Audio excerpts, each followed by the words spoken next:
Last Epoch is an action RPG currently in early access that sets out to provide a game for players to enjoy that is both accessible to new players while still having a lot of depth so that players can get lost in its build creativity and endgame progression systems. The game just added in multiplayer in its recently released convergence update, and I've put in some 50 or so hours into it. In this video, I'll be presenting my early impressions on the game in its current state while trying to provide enough information for you to decide whether it's something you'd like to pick up for yourself, put it on your radar while updates keep coming in, or to just skip it entirely. This video is not sponsored in any way, so you can rest assured that these thoughts and biases are entirely my own. I'm gonna try not to nitpick too much on smaller things since this is early access and everything is subject to change, but I won't be holding back on aspects I dislike either. With all of that out of the way, let's get started. Starting things off, I'm gonna go ahead and talk about the visuals since I think that's the first thing that people pay attention to when they're playing a new game, myself included. For what it's worth, I played the game on max settings on my RTX 3070 with no performance issues whatsoever apart from when I was playing in multiplayer,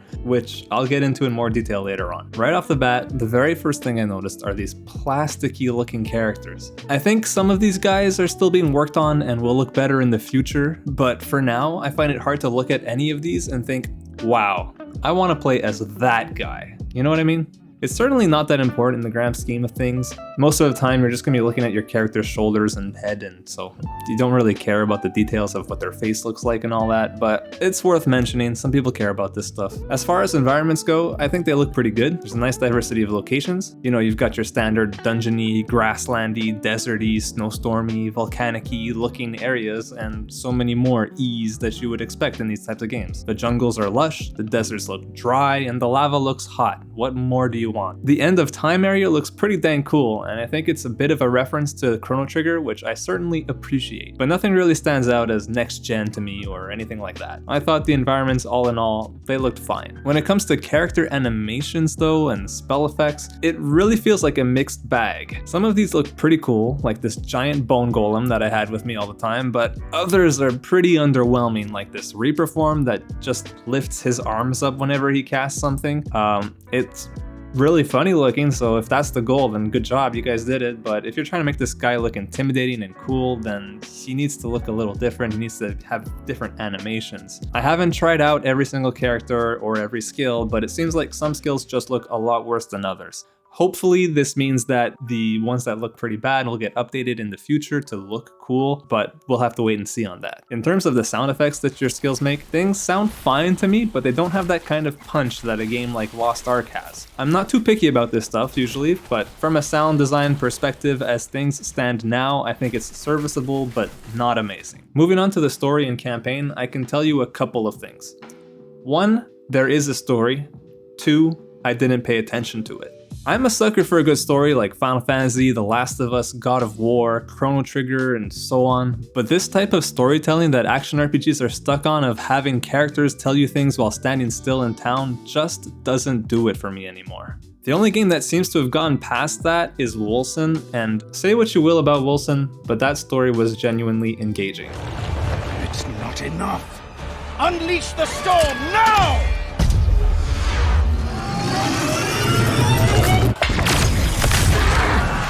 There are a couple of in-game little cutscenes that play out in Last Epoch, but normally these are pretty basic and not that interesting. A few little animations here and there and a bit of dialogue. I guess if you care about the story, it might be interesting, but I didn't. That said, maybe the story is really good and I'm missing out. I just don't know. I kind of just skipped through everything. I can say that the setting of the story is pretty cool. It has a lot to do with time travel and revisiting places and characters in different eras. So if you're into all of that, then maybe you'll get a kick out of it. Thankfully, I personally don't need the story to be interesting in my ARPGs, so long as the action and character progression keeps me entertained, which in Last Epoch, it most certainly does. Let's talk about character building. The first thing you need to know, there are 5 different classes and each class has 3 different subclasses. Not all of those subclasses are implemented right now, but they're promised to be added by the time that the full game releases. Each class and subclass has their own skill tree that you put points into each time you level up. Skills are tied to your class and to an extent your subclass. Skills level up independently of your own level and have their own skill trees for you to change the way they behave in some pretty game-changing ways. You're limited to a fixed number of skills at a time, so choosing the right combination for you is important and is a big aspect of having your own identity with your own build. Respecs are very inexpensive and allow you to try new things out pretty easily. You can respec your passive skills for the cost of gold, and you can change which skills you specialize into at the cost of them starting out at a lower level, but there's this catch-up experience mechanic that lets you level them back up to where they were faster, which makes it so that it's not that big of a deal when you do spec out. The only permanent choice, really, when you're making your character is which subclass you specialize into. Speaking of choosing your subclass, this happens at a certain point in the campaign, roughly at around level 25 to 30. That's kind of where I was when I got it. You choose one of those 3 subclasses and then you're locked into that one. But what's really cool is even though you're, let's say, a paladin, you can still put points into Void Knight up to a certain point, allowing for some pretty cool build diversity. Let's move on to items. Items in Last Epoch are pretty intuitive compared to some other games. Generally speaking, what you see is what you get. For example, if an item says increased physical damage, that is what it does. It increases your physical damage, whether that's a spell, whether that's your ranged attack, whether that's, I don't know, a melee hit. They all count towards physical damage and therefore it works. That is really freaking cool, and I can think of a certain other game that doesn't do that, right? It makes it so that learning all the different affixes is kind of like you learn it once and then you don't have to think about it anymore. There's your standard equipment, okay? You have your helmet, your body armor, your gloves and belt and all that stuff, right? That you would come to expect from an ARPG. But then you've also got these things called idols. Idols are this like separate little box. You mix and match different shapes of these idols to make them fit inside your box that gets bigger and bigger as you progress through the campaign. These idols provide little passive things like increased resistances, increased physical damage, a chance to poison on hit, just little things like that, right? That shape up your character and you can like sort of fill the holes of which you're missing with them, which is really cool. It's a little bit like charms in D2. Where itemization really stands out is the crafting. Crafting in this game makes sense. Let that sink in. You don't have to think about it, okay? Whenever you're killing monsters, they're gonna be dropping affix shards, which you pick up, and then you go into your crafting menu, okay? You just open up the crafting menu whenever you want, and you place an item in there, and then suddenly you can apply your affix shards that you found onto that item, assuming there's an open spot for it. Or you can upgrade the tier of the affixes that are already on your item, which is just, it just makes sense. Each item starts with a predetermined amount of forging potential, and every time you craft, that number goes down, right? It gets lower and lower. So basically, you have a few chances of upgrading your item the way you want, and then once it reaches 0, that's it. The item is done. You cannot modify it anymore. However, there are these items called glyphs that allow you to have a higher chance of it not costing forging potential, so you can get more crafting opportunities on it. There's other glyphs that change the mods entirely.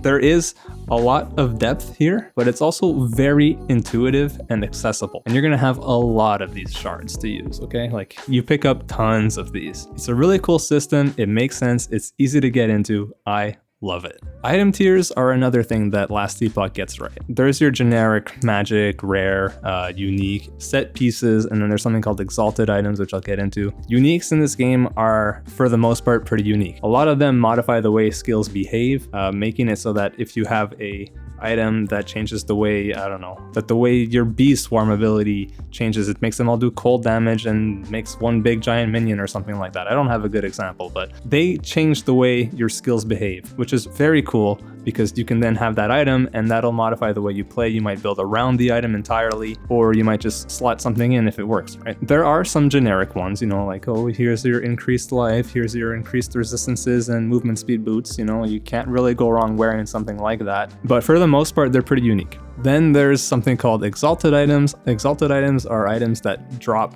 purple.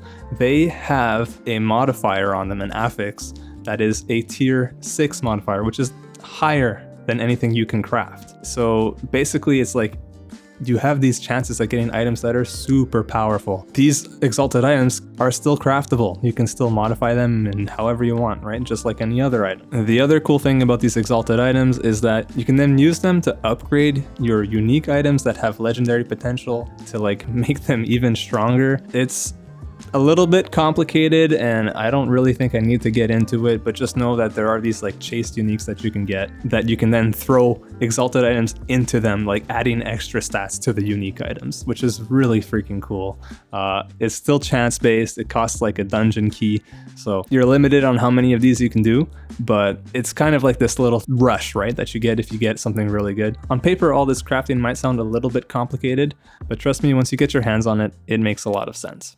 Alright, this is like the most important part. Let's talk about gameplay. Killing monsters feels pretty dang satisfying. I've only tried a couple classes, the Lich and the Paladin mostly, so I can't speak for all of them, but from what I have played, it's been pretty good. Not amazing, but pretty good. There's absolutely room for improvement here. Having cooler, snappier animations with crisp booming sound effects like I mentioned earlier would go a long way. I do kind of wish there were more enemies on screen, at least in the endgame. While you're progressing through the campaign, it makes sense to not fill up a screen full of monsters since that would be really overwhelming, but in the endgame monoliths, which I will talk about in a bit, I feel like the enemies are placed too sparsely and I end up running around quite a bit trying to find more enemies. This is even worse considering I was playing the Lich using the Reaper skill, which like you have to kill monsters or you have to deal damage to leech your health back so that you stay in Reaper form, if that makes sense. I'm not sure if this is due to some technical limitation or if they just don't want to overwhelm players. Maybe it ramps up later on further into the endgame. I'm not completely at the end here. Something I noticed is I wish there were more monsters. As for your quest objectives, it's your standard fare.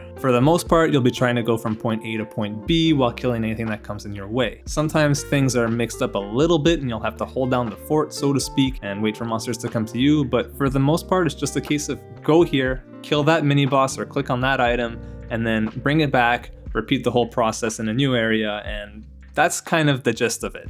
Now, this is what you'd expect for these kinds of games. I'm not making a complaint here, just an observation that it's nothing new. Every now and then, you will be faced off against boss enemies. Bosses in Last Epoch are hella tanky. Their life bars are immense, okay? They're usually pretty challenging, especially during the campaign, and I wouldn't be surprised if a lot of people get stuck on some of them. Some people will like this, and others will not. I'm kind of in the middle. At first, I thought it was pretty refreshing, but after a while, I kind of felt like these are unnecessarily long fights and act more as tests of my patience and ability to stay focused, as opposed to testing my ability to actually play well or to have built my character properly. Luckily, if a boss did give me trouble, I was able to just go and do some more side quests or get another level or two while keeping an eye out for items with better resistances and health and whatnot to help me out when I tried to take them out again. I will say this, the final boss of the campaign is no joke. For both of my characters, this boss was incredibly challenging the first time I encountered them, and I had to grind some more levels and get better gear before I could take it on and beat it. Thankfully though, you actually gain access to the endgame system before finishing the campaign, which I thought is pretty cool. In a way, that means that the final boss is kind of optional. Speaking of endgame, I quite like what they've come up with here. I have to preface this by saying that I haven't played through everything the endgame has to offer yet.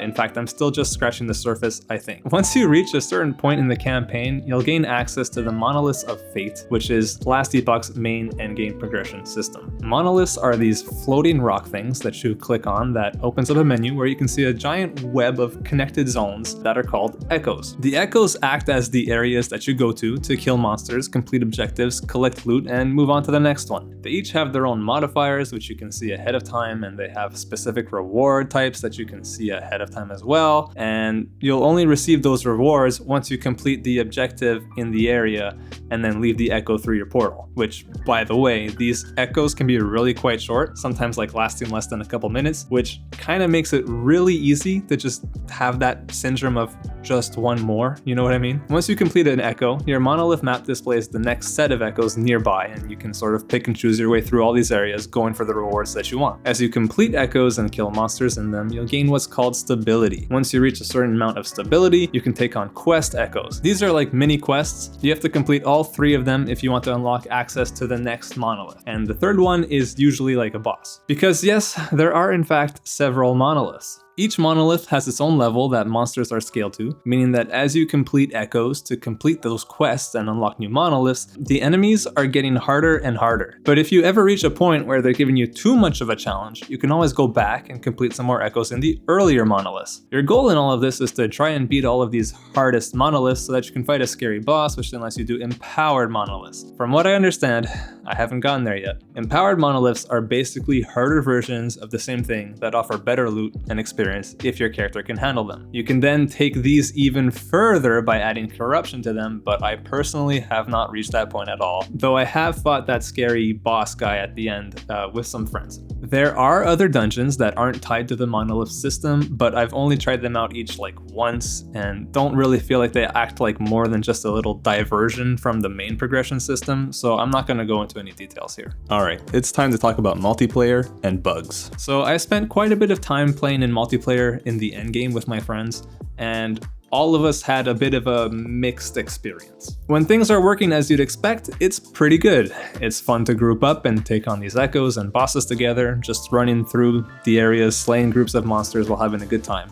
Keeping an eye out for gear upgrades for yourself, but also for your buddies, since you can gift each other items as long as those items were found when you were both playing together. Unfortunately though, bugs were pretty common in multiplayer. Now, I'm optimistic that these problems will get fixed when they can, but I'm just gonna list some of the things that we ran into fairly often. First off, it was not uncommon to not be able to see your friend online on your friends list, making it really hard to form a party. Usually this would fix itself after a couple minutes, but it was still pretty annoying. Another issue we encountered often was that when we would portal to a party member, sometimes the floor texture just wouldn't be there. Like the whole ground was just completely missing, you could see the skybox behind it instead. Leaving the area and joining in the next echo or the next area that your friend is in always fix this problem. The last big problem that happened a couple times would be we would all get stuck on a loading screen when entering a new zone. This would look like an infinite loading screen, but we actually decided to see if it would load, and it did, but it would usually take like 10 minutes or so for the game to load a single area. That's kind of nuts, right? Obviously something's wrong. This should be fixable, I would hope. Not a game breaker, but like be aware that there are problems like this when you're trying to play in multiplayer. There were plenty of other smaller bugs unrelated to multiplayer, like animations not playing out, the minimap disappearing, and just more general problems with lag, but these were for the most part pretty harmless and to be expected. Remember, this is a beta. I just want to take a quick moment here to talk about the music. I think it's fair to say that action RPGs are not known for their music. So why even bring up Last Epoch's music if for the most part people don't really care? Well, to put it simply, I care. Whenever I play a game for the first time, I always play with the music on, because I feel like that's the way the developers intended for me to experience their game. Not while listening to Avenged Sevenfold like I'm back in high school or something, not while listening to a random YouTube video about why we all need subtitles these days. No, they want us to play their game while listening to the music that they created for their game, to set the tone or the mood of the whole experience, right? Unfortunately, I kind of think that Last Epoch's music is lacking. While I don't think ARPGs necessarily need to have great music, I feel like the music currently implemented in the game does nothing to enhance the experience. There's no song here that has the same effect as the first time you hear Diablo 2's Tristram theme, or Path of Exile's absolutely epic boss music, or even Grim Dawn's theme from that very first part of the game. All of these soundtracks absolutely set the tone for the whole experience, and Last Epoch's music just doesn't really do that. Hey, this is Editor Schwingy real quick. I just want to point out that I've gone back and listened to a lot of the music after having recorded this bit, and I've got to say that there is one exception to this. The music that plays in the End of Time location has really grown on me, and if you do decide to pick up this game, I highly recommend that you at least listen to that track. Alright, on with the video. Again, I know that I'm probably the only person in the world that cares about this, but I thought I'd bring it up. Of course, it being early access and all, there's still time for them to implement new music, and I really hope they do. Let's end things on a positive note. If there's one thing that I think Last Epoch does better than any other ARPG right now, it's quality of life. The game is clearly made with accessibility in mind, and it shows. First off, there's a great in-game guide that you can pull up at any point to just look things up whenever you have questions. Want to know what legendary potential is? Use the game guide. Want to know how the endgame works? Read the game guide. Want to know what all these different terms mean? Look it up in the guide. Seriously. This guide puts other games in the genre to shame. Okay, what other quality of life things does Last Epoch get right? Well, how about how there's a transfer all crafting materials button that just magically moves all your shards and glyphs to another inventory? What about how easily customizable and shareable loot filters are? I already brought this up, but it's also worth repeating. The crafting is super convenient and easy to understand. It's not a convoluted mess of interconnected systems that all interact with each other in specific ways that allow you to maybe create something really good if you're lucky. No, it's straightforward. It still has some depth, there is still some luck involved with it, but you don't need to have a crafting degree to understand it. I already mentioned this too, but the ease of respeccing both your passive skill points and your specialized skill points is really appreciated. I don't feel forced to level up an entire new character just to try out a different flavor of playing a Lich, and that is freaking awesome. All in all, I've been really enjoying my time with Last Epoch. It's not perfect, it has bugs, multiplayer is a bit finicky, but overall, it's been a good time. That being said, I do have a hard time recommending this game to people that want a complete experience, a completely polished experience, because Last Epoch is not that. Not right now, anyhow. However, if you're looking for an alternative to try out that acts as a middle ground to some other very popular games in the genre, then I think Last Epoch will be right up your alley. Just go into it knowing that it is still a work in progress and that there will be bugs. If you've tried out the game for yourself, I'd love to hear about it. What did you think? Did you like it? Did you dislike it? Anyways, thank you very much for watching. Leave the like a video if you enjoyed it, or a dislike if you didn't. Subscribe for more action RPG videos in the future. Hope you have a wonderful day. See you in the next one.